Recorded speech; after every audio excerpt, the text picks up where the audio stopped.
basumuki. Kuno sabeto basumuki, pipa masumu takatuka.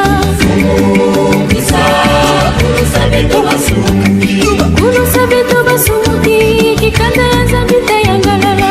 Fumukisa, kuno sabeto basumuki.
Kemo na tata nzambi yetu ya mazulu, au nom puissant de Malaki Makongo, Maleki Tchadi, Isaya Kongo, qui revient bientôt libérer son peuple, dispersé au-delà du fleuve de l'Éthiopie, dispersé parmi les nations chez l'Engoï. Mes frères et sœurs, nous venons encore aujourd'hui vous révéler un secret. Comme vous pouvez bien le voir sur les titres de la vidéo, le secret méconnu de l'Afrique qui dérange. Dans cette vidéo, nous allons vous révéler encore un secret. Lors du retour du Messie, où se trouvera son peuple, où se trouvera le peuple de Tata Nzambi. Alors, nous allons premièrement aller dans le coma, dans les livres de Lévitique, le chapitre 20, le verset 26. Le coma nous dit ceci: vous serez saints pour moi, car je suis saint, moi Tata Nzambi. Je vous ai séparés de peuple afin que vous soyez en moi. Et si nous allons dans les livres des Deutéronomes, le chapitre 7, le verset 6, le coma nous dit, vous allez voir que c'est une similitude, car tu es un peuple saint pour l'Éternel, pour Tata Nzambi ton Tout-Puissant. L'Éternel ton Tout-Puissant t'a choisi pour que tu fusses un peuple qui lui appartint entre tout le peuple, les peuples qui sont sur la face de la terre. Donc ici nous comprenons, nous voyons que le peuple du Dieu Tout-Puissant lui appartient. Et souvenez-vous, lorsque l'archange, celui que vous appelez le Christ, le Messie, a pris le corps humain lorsqu'il est venu sur la terre des humains, si nous allons dans les livres de Matthieu, le chapitre 2, le verset 6, nous allons voir que la Bible, le coma nous dit ceci: et toi, Bethléem, donc Baïlekumu, et toi, Baïlekumu, donc Bethléem, terre de Yaoundé, tu n'es certes pas la moindre entre les principales villes de Yaoundé, donc ce que vous appelez Juda. Car de toi sortira un chef qui pétera Isolélé, mon peuple. Mon peuple. Pourquoi il dit que c'est son peuple? Nous venons de le lire dans le livre de Deutéronome et Lévitique, que ce peuple-là est saint à ses yeux. qu'il a choisi ce peuple entre tout le peuple de la terre. Vous voyez? Alors, si nous prenons le livre d'Ésaïe, parce que ici nous allons maintenant chercher à savoir à la venue, au retour du Messie, où se trouvera, au retour de l'archange Congo, où se trouvera son peuple. D'accord? Où se trouvera son peuple? Est-ce son peuple se trouvera au-delà du fleuve de Jourdain? Est-ce son peuple se trouvera au-delà du fleuve de l'Éthiopie? Pour cela, nous allons aller dans les livres d'Ésaïe, donc de Isaïa. Le Messie porte le même nom avec Nabi Isaïa, donc ce que vous appelez le prophète Ésaïe. Alors si nous allons dans le livre d'Ésaïe, le chapitre 18, le verset 1, le commun, la Bible dit ceci. Nous allons prendre la version traduction David Martin. Nous allons prendre la traduction David Martin. La Bible dit ceci. Malheur au pays qui fait ombre avec des ailes, qui est au-delà du fleuve de couches. Ok? Malheur au pays qui fait ombre avec des ailes, qui est au-delà du fleuve de couches. Et si nous prenons la version King James de 1611, du XVIIe siècle, la Bible dit ceci. Malheur au pays ombrageant avec des ailes qui est au-delà du fleuve d'Éthiopie. D'accord? Dans d'autres versions, vous allez voir qu'on dit que cette terre, malheur au pays ou à la terre qui fait ombre avec ses ailes. D'accord? Et la terre qui fait ombre avec ses ailes, au-delà du fleuve de l'Éthiopie, ici, le commun, la Bible se réfère à quoi? La Bible se réfère à la forêt du bassin du Congo, à la forêt équatoriale. Cette terre-là est protégée. Ok? Comme la Bible le dit si bien dans Ésaïe 18.1, que cette terre-là, il fait ombre, qui fait ombre avec ses ailes. Les ailes, c'est la forêt. La terre est protégée par la forêt du bassin du Congo. Vous voyez? Maintenant, nous allons descendre vers le verset 7. Et vous allez voir, nous allons vous révéler un secret. Si nous allons dans le verset 7, donc Ésaïe 18, le verset 7, nous allons prendre la version King James de 1611. Et en lisant le verset 7, lisons ensemble. En ces temps-là, le présent sera apporté à Yakongo des armées d'un peuple dispersé et épulché, et d'un peuple terrible depuis son origine jusqu'à présent. D'un peuple dispersé. Déjà, si on se limite à ces points, on comprend que le peuple du Dieu vivant de la Bible est dispersé. Ici, Tata Nzambi nous dit que son peuple est dispersé au-delà du fleuve de l'Éthiopie. On dit que d'un peuple dispersé. D'accord? Or, dans Matthieu 2,6, nous avons vu que le peuple de Tata Nzambi, le peuple que Tata Nzambi nous a donné comme chef, pour chef Yakongo, son peuple est dispersé au-delà du fleuve de l'Éthiopie, au-delà du fleuve des couches. C'est-à-dire que lorsque l'archange Congo reviendra, il trouvera son peuple où? Au-delà du fleuve des couches. au-delà du fleuve de l'Éthiopie.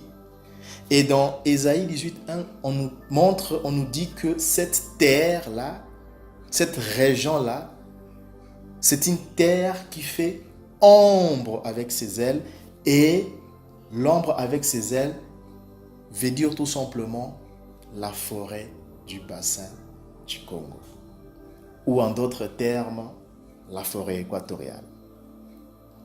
Et si nous continuons, on dit une nation assiégée et foulée aux pieds, dont le fleuve ont souillé le pays jusqu'au lieu du nom de Congo des armées, la montagne de Sion.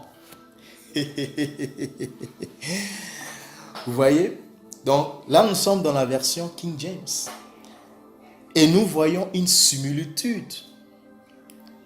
Donc, le peuple dispersé, c'est le peuple des Tatanzambi dont a parlé Matthieu 2:6, qui est son peuple qui, à l'époque de Isaïe, se trouvait au-delà du fleuve de Jourdain, c'est-à-dire en Palestine, en Israël antique. Mais aujourd'hui, son peuple, lorsque Yakongo reviendra, il trouvera son peuple au-delà du fleuve de l'Éthiopie, au-delà du fleuve de Couche. Son peuple est dispersé, on dit bien d'un peuple dispersé. Et vous allez comprendre que ce peuple dispersé n'est rien d'autre que son peuple, le peuple des Tatanzambi, selon Matthieu 2:6. Vous comprenez? Nous allons prendre Sophonie, donc Zipania, le chapitre 3, le verset 10. Et vous allez comprendre quelque chose, que c'est réellement son peuple. Ce n'est pas un autre peuple, mais c'est le peuple élu, d'après Matthieu 2:6. Si nous prenons Zipania, donc Sophonie 3:10, nous allons prendre... prenons la version... on va prendre la version... Nouvelle version internationale. En lisant la nouvelle version internationale, Sophonie 3:10, mais regardez ce que la Bible nous dit. D'au-delà du fleuve des couches, mes adorateurs, mon peuple dispersé, m'apporteront des offrandes. Mes frères et sœurs, est-ce que vous comprenez, est-ce que vous voyez, est-ce que vous comprenez la dimension de ce que nous sommes en train de vous révéler aujourd'hui? Donc, d'au-delà du fleuve des couches de l'Éthiopie, mes adorateurs, les adorateurs, c'est qui d'après Ésaïe 44? C'est Yankaba, c'est Jacob. D'accord? C'est Jacob qui est le serviteur des Tatanzambi. Donc, Jacob représente les 12 patriarches, les 12 enfants d'Israël, d'Isolélé. D'accord? Donc, or, on sait que adorateur, le mot adorateur ici, c'est Mbadia. Hein? D'accord? C'est Mbadia. Mbadia comme le nom du prophète Abdias, celui que vous appelez Abdias, son nom c'était Mbadia. Mbadia, donc, qui veut dire serviteur de l'Éternel. Donc, mes adorateurs a pour synonyme, quand on dit adorateur, c'est serviteur. Ce sont ses fidèles, c'est saints. Donc, mes adorateurs, mon peuple dispersé, m'apporteront des offrandes. Nous venons de voir tout à l'heure dans Ésaïe, le chapitre 1, le chapitre 18, le verset 7, qu'au-delà du fleuve de l'Éthiopie, son peuple est dispersé au-delà du fleuve de l'Éthiopie. Et ici encore, dans Zipania, on les reconfirme que réellement, c'est mon peuple. Il dit bien mon. Quand on dit mon, c'est un adjectif possessif. Donc ça veut dire qu'on lui appartient, mon peuple. Hein? Nous venons de les lire dans Matthieu 2:6. Bethléem, de toi sortira un chef qui paîtra mon peuple. Et ici encore, on voit que mon peuple, il dit que mon peuple, mon, c'est le possessif. Mon peuple dispersé. Donc ici, les comas, le prophète Zipagne a eu dans une vision que son peuple sera dispersé au-delà du fleuve de l'Éthiopie, des couches. Donc le peuple du Dieu vivant de Tatanzambi sera dispersé au-delà du fleuve de l'Éthiopie lorsque l'archange Congo reviendra. Vous voyez ça, mon frère? C'est beau, hein, le coma. Et nous allons prendre une autre version. Si nous prenons la version nouvelle traduction vivante, vous voyez que c'est toujours la même chose. Regardez, nous sommes toujours dans Sophonie 3.10. Mon peuple dispersé qui habite au-delà du fleuve d'Éthiopie viendra présenter ses offrandes.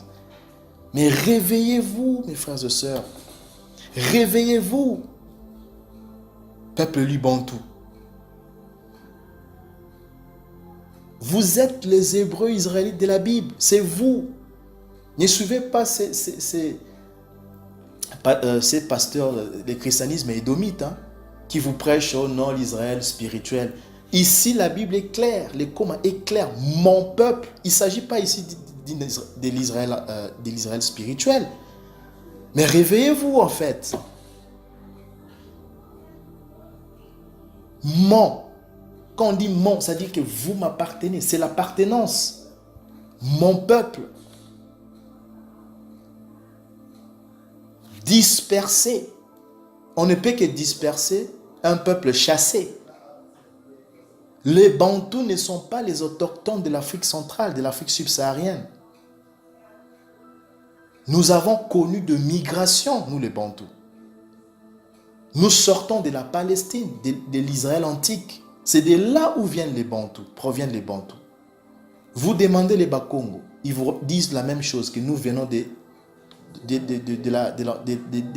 l'Israël antique. Vous demandez au peuple Mbala, qui sont aussi les Bakongo.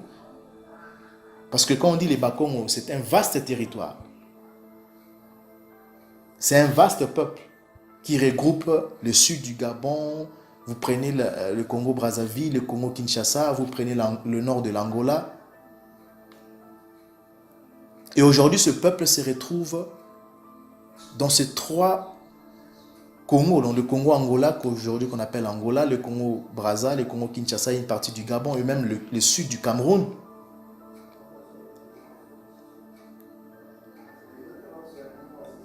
Donc vous posez la question au Mbala, au peuple, à la tribu Mbala, ils vous disent que nous venons,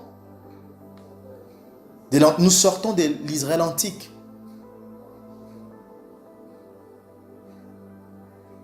Mon peuple dispersé qui habite au-delà du fleuve d'Éthiopie viendra présenter ses offrandes. Nous venons de les lire, mes frères et sœurs. C'est dans Matthieu 2,6. On dit que Bethléem, de toi sortira un chef qui paîtra mon peuple, mon peuple. Et on retrouve ici, on retrouve encore ici dans Sophonie 3.10, mon peuple, c'est le même mot. Comment vous pouvez dire que c'est de l'Israël spirituel, mais il ne faut pas être... Non, mais attendez. Ou soit, vous êtes animé de mauvaise foi, mais si vous êtes une personne réaliste, eh bien, il faut accepter la vérité. On ne combat pas la vérité, hein, mes frères et sœurs. On ne la combat pas, la vérité. 2 Corinthiens 13:8. La vérité, on ne la combat pas.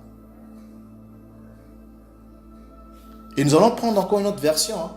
Il y en a plusieurs.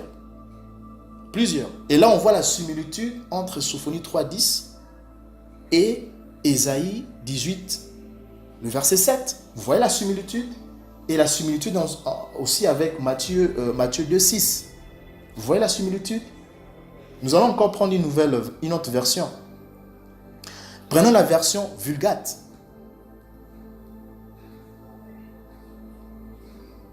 Ok?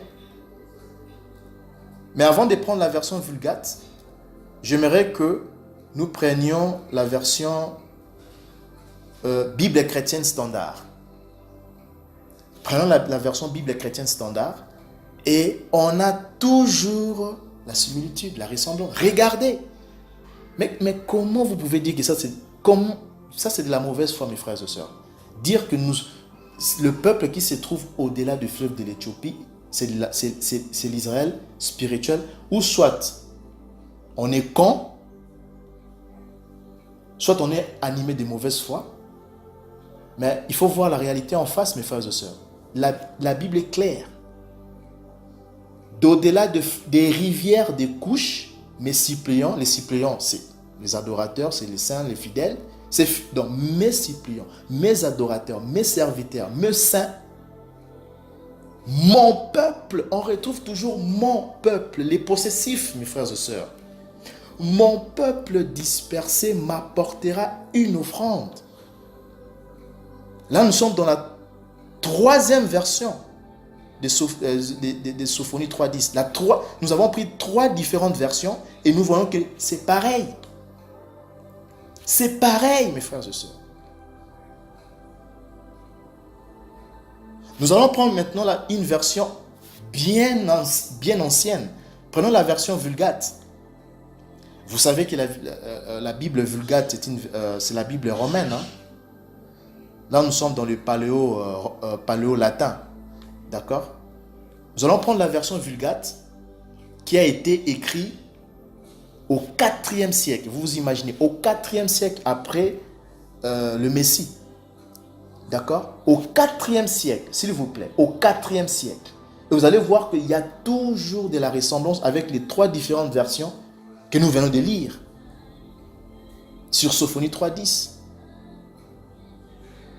Prenons la version Vulgate, on dit ceci.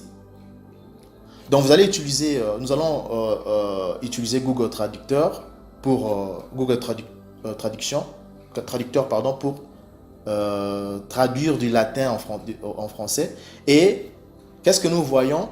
On dit donc comment dirais-je, un instant, mes frères et sœurs. Donc nous allons prendre la version Vulgate. D'accord? Version Vulgate. Donc Sophonie 3, 10. Qu'est-ce que la Bible nous dit? Comment nous dit ceci? Au-delà des fleuves d'Éthiopie, de là, mes fils, donc c'est toujours le possessif. Hein. Mes fils suppléants. Donc on sait que le suppléant, c'est mes fils adorateurs. Mes fils serviteurs. Donc, mes adorateurs, mes serviteurs, fils de mon peuple dispersé m'apporteront un cadeau. On retrouve encore le mot mon peuple. Mon peuple dispersé. Mes frères et sœurs. Mais réveillez-vous. C'est vous le peuple élu du Dieu vivant. Les Israélites, les Hébreux israélites de la Bible se retrouvent au-delà du fleuve des couches. La preuve se trouve sous vos yeux.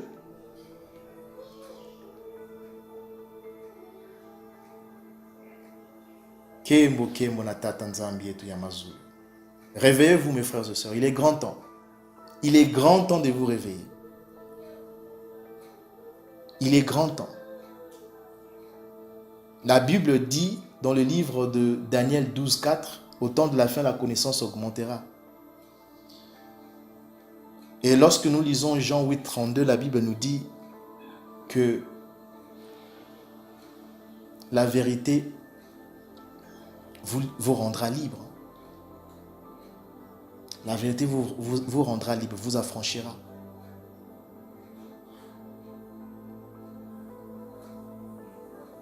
On ne combat pas la vérité, mes frères et sœurs. On ne peut pas combattre le Congo. On ne combat pas la vérité. Donc là, nous avons compris que le peuple qui se trouve au-delà du fleuve de l'Éthiopie et ce peuple qui se retrouve sur cette partie, sur cette terre, ce territoire, qui d'après Ésaïe 18:1 nous dit que cette terre-là où habite le peuple du Dieu vivant, du Créateur, tout-puissant, les Tatanzambi, les Hébreux israélites de la Bible, cette terre-là où se trouvent les Bantous, qui sont le peuple élu, le peuple des Tatanzambi, cette terre-là fait ombre avec ses ailes, qui n'est rien d'autre que la forêt du bassin du Congo, la forêt équatoriale. Et ce peuple-là se cache. Parce que souvenez-vous, Zipania, Zipa, Kozipa. Donc, Yah cache son peuple. Yakomo a caché son peuple. Il savait que son peuple allait être dispersé dans cette région-là, allait être dispersé au-delà du fleuve de l'Éthiopie, au temps de la fin, avant son retour. Vous voyez? Que c'est beau les comas, mes frères et sœurs. Que c'est beau. Que c'est beau, mes frères et sœurs. Donc, nous comprenons et nous l'affirmons avec certitude que le peuple bantou qui se trouve au-delà du fleuve de l'Éthiopie, au-delà du fleuve des Couches, est le peuple élu, c'est le peuple, ce sont eux les vrais Israélites, les vrais Hébreux israélites de la Bible.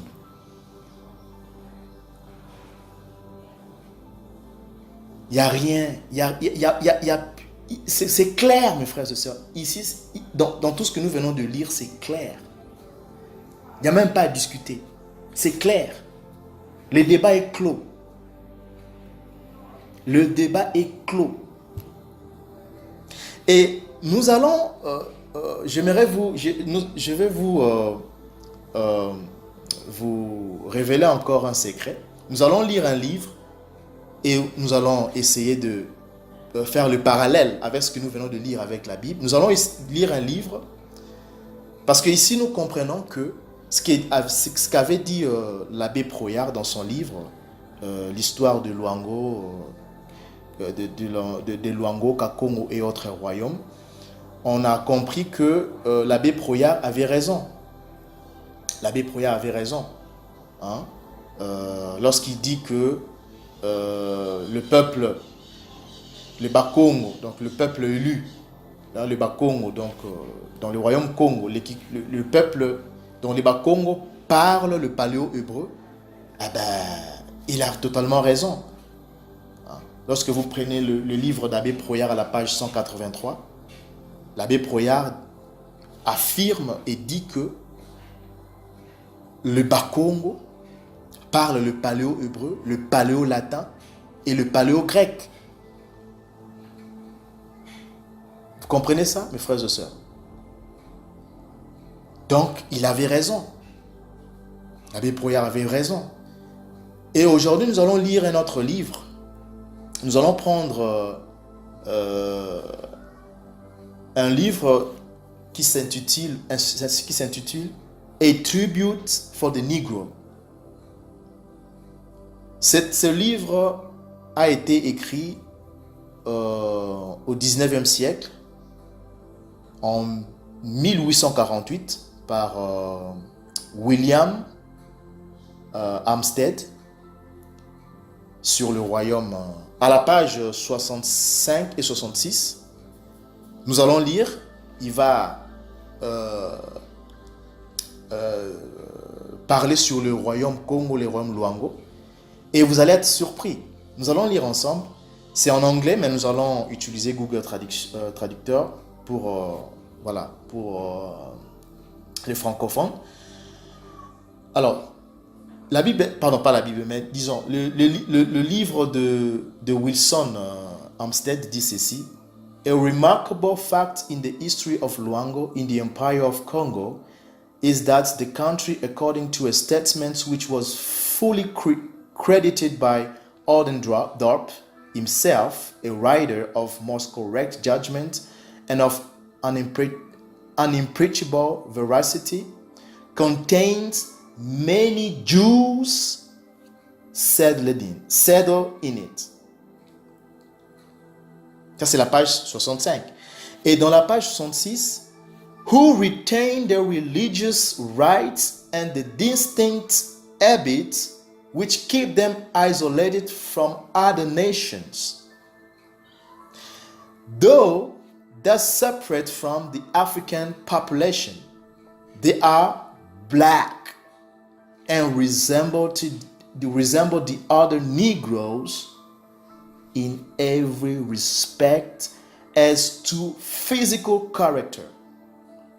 It is probably in allusion to this case that Pigneton, in his textbook, says the descendants of a colony of Jews originally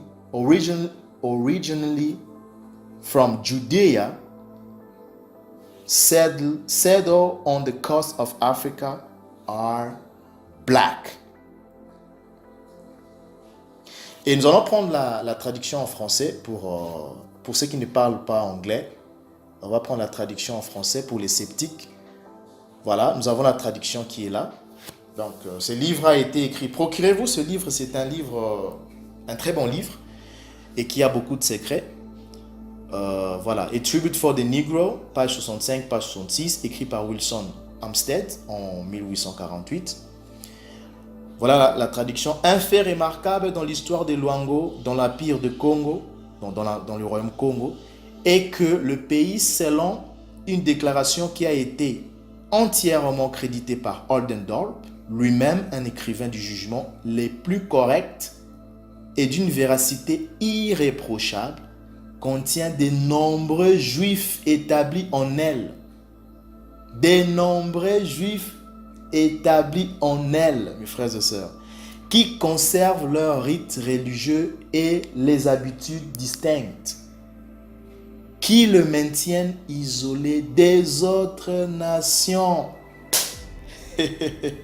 Bien qu'ainsi séparés de la population africaine, ils sont noirs et ressemblent aux autres nègres à tous égards quant au caractère physique. C'est probablement en allusion à ces cas que Pigneton dit dans son manuel. Dans son manuel dit « Les descendants d'une colonie de Juifs originaires de Judée ». La Judée, vous savez que la Judée, c'est Yaoundé. Hein, à l'époque de Issa, du Christ, on sait que le royaume de Yaoundé, dont le royaume de Juda, a été subdivisé en trois. Donc il y avait Samaria, donc ce que vous appelez la Samarie, il y avait la Galilée, Ngalila, et il y avait la Judée, que vous appelez la Judée, mais c'est Yaoundé. Donc on dit que les Bakongo, les Bantous, du royaume, c'est-à-dire les Bakongo, d'accord, on dit ce sont les descendants d'une colonie de Juifs originaires de Judée. Kembo na tata nzambi yetu ya Mazulu. Ya Congo na muno. Établis sur la côte d'Afrique sont noirs. Mes frères et sœurs, réveillez-vous. Répentez-vous, mes frères et sœurs. L'heure est grave. L'heure est grave. Souvenez-vous Daniel 12, 1 à 2, 1 jusqu'à 3, chapitre 1, verset 3. Au temps de la fin, ceux qui prêchent la parole de Tata Nzambi brilleront comme des étoiles. C'est soit vous vous réveillez et vous brillerez comme des étoiles, ou c'est soit vous voulez rester dans le mensonge, et bien vous subirez la honte éternelle. Daniel 12, Danaé, le chapitre 12, le verset 1 jusqu'à 3. Réveillez-vous, mes frères et sœurs. Répentez-vous. Répentez-vous. Revenez aux lois de Yakongo d'après Malachie 4, 1 à 4. Souvenez-vous de la loi des masses et appliquez-les, mettez-les en pratique, observez la loi, prêchez la parole de Tata Nzambi, prêchez l'évangile éternel, répentez-vous, mes frères et sœurs. Marc 1,15, répentez-vous. Luc 13, le verset 3, si vous venez vous repentez, si vous ne vous repentez pas, mes frères et sœurs, vous périrez. Vous périrez. Il est terrible, Yakoum. Il est terrible, je vous dis.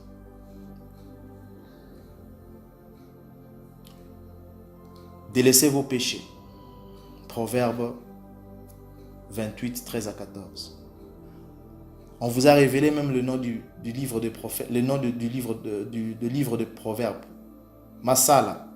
On vous a révélé le livre des psaumes. Misambo. Proverbe. Masala. Masala.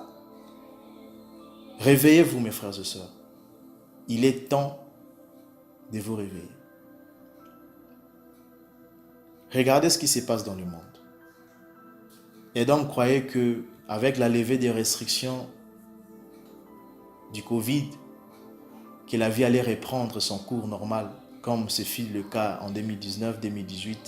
Mais c'est fini cette époque-là. C'est fini. Ce monde-là, vous ne le verrez plus jamais. C'est fini.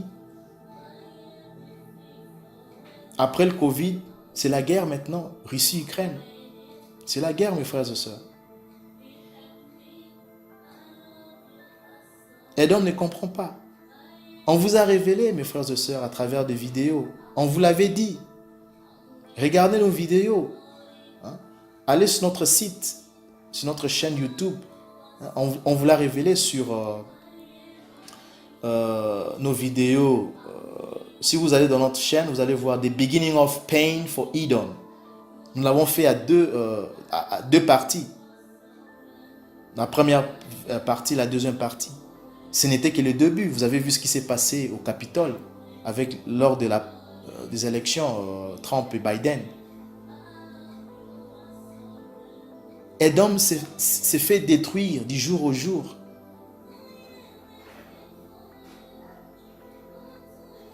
Esdras 6-9, Edom est la fin de ce siècle-ci et Jacob est à l'origine du suivant. C'est la fin pour Edom. Ils vous le disent eux-mêmes. Mais réveillez-vous, mes frères et sœurs. Réveillez-vous, repentez-vous et revenez aux lois de Yakongo. Prêchez l'évangile éternel. Cherchez les Kimfumu Yamazulu. Bientôt après les guerres qui se suivent là, la famine arrive. La famine viendra après les guerres, mes frères et sœurs. La famine arrive. D'autres disent que oh non, nous sommes dans le pays d'Édom. Comment est-ce que Édom peut... comment est-ce que la famine peut vraiment... c'est impossible que Édom connaisse de la famine chez lui. Mes frères et sœurs, la famine arrive. Quand vous avez été surpris par la guerre, vous avez été surpris par le corona, c'est de la même manière vous serez surpris par la famine qui arrive. Préparez-vous, le second exode aussi arrive. Quand vous verrez le Bantou fuir, parce que ça vient, c'est pour bientôt, le second exode. Ne restez pas, fuyez. Préparez-vous parce que le pire arrive.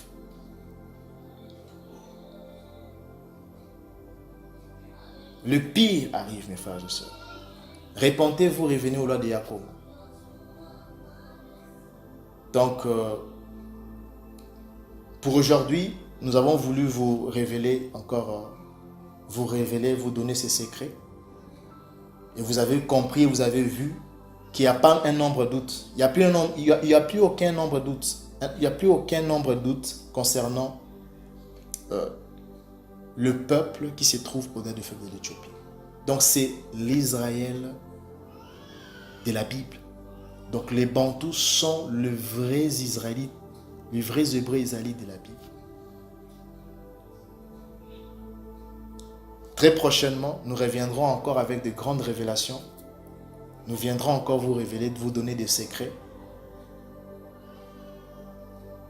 par rapport au livre Pentateuque, le 5 livres Pentateuque, pardon, excusez-moi. Nous viendrons encore bientôt là, d'ici là, vous le révéler, leur vrai nom, d'accord? Sinon, salam à tout le monde Et restez en prière, priez beaucoup ces derniers temps parce que les choses vont de pire en pire. Les choses vont encore s'empirer, mes frères et sœurs. Et priez aussi pour nous et que Tata Nzambi, que ya Congo règne et son peuple libantou avec et Salama, Matondo. Amen.